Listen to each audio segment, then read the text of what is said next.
अल्लाह के रसूल सल्लल्लाहु अलैहि वसल्लम ने फजर की नमाज पढ़ी और फजर की नमाज पढ़ाने के बाद आपने तकरीर की और तकरीर में आपने कहा कि अल्लाह ने काब इब्ने मालिक की तौबा को कबूल कर लिया। कोई आदमी जाए उनको खुशखबरी सुनाए।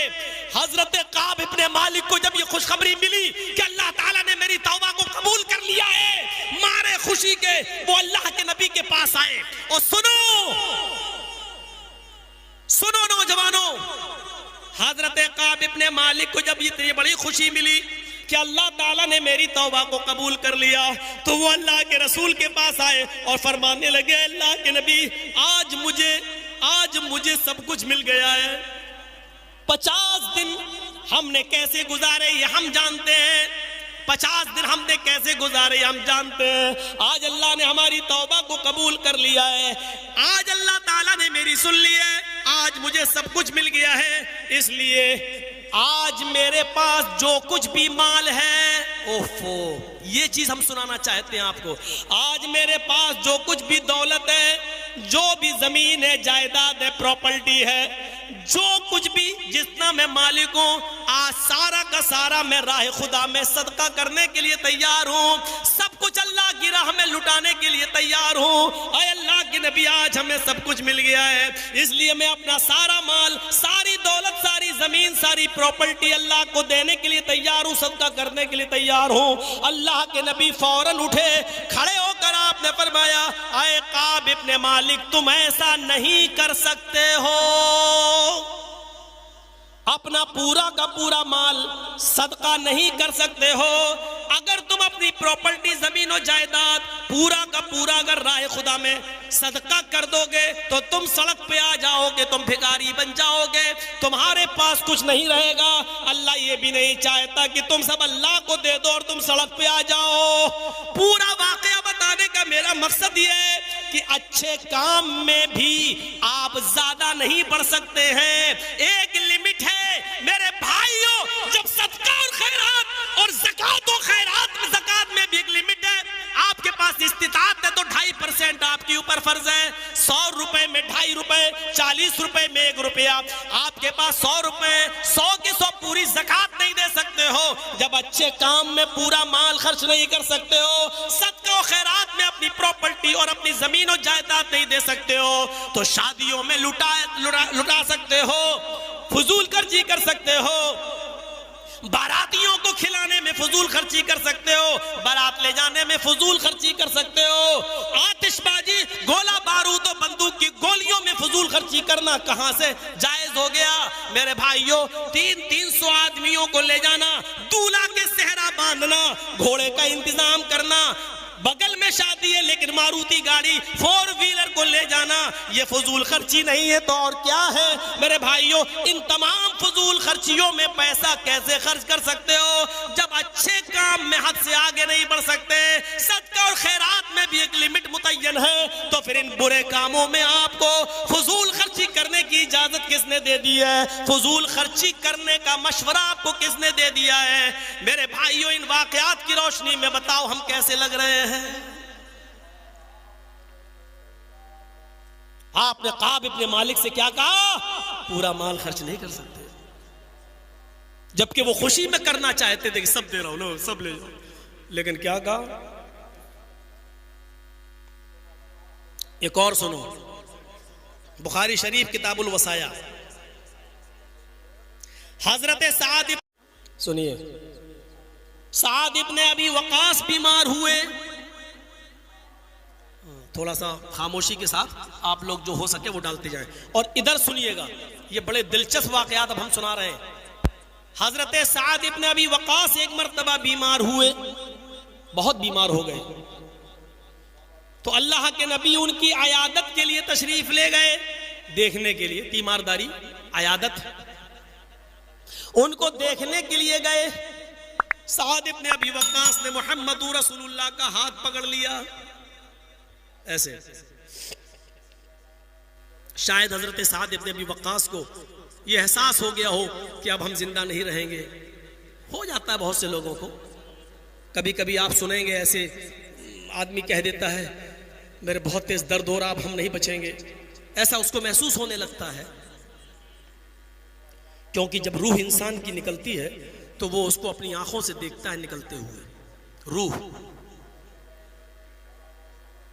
फलौला इज़ा बलगतिल हुलकूम, जब फरिश्ता रूह निकालता है तो रूह नीचे से पैर के पंजे से और तलवे से निकलती है धीरे धीरे कमर तक, फिर सीने तक आती है, फिर अलग तक। उसके बाद जब निकलती है तो आंख फट जाती है खुली, और यहां से आंख के रास्ते से रूह निकलती है। और जब रूह आंख से निकलती है तो ऐसे आंख ऐसे फट जाती है, और मरने वाला उस रूह को निकलते हुए देखता है। वअंतुम हीनइज़िन तंजुरून, उस वक्त तुम अपनी आंखों से देख रहे होते हो। ये कुरान कह रहा है। तो हजरत साद इब्न अबी वक़ास जब बीमार हुए, अल्लाह के रसूल उनकी तीमारदारी के लिए, अयादत के लिए जब घर गए कि साद को देख के आऊं, तो हजरत साद ने हाथ पकड़ लिया। अब जो चीज बताना चाहता हूं वो ये, अल्लाह के रसूल हमारे लिए दुआ करना। आपने कहा ठीक है, सही हो जाओगे इंशाअल्लाह।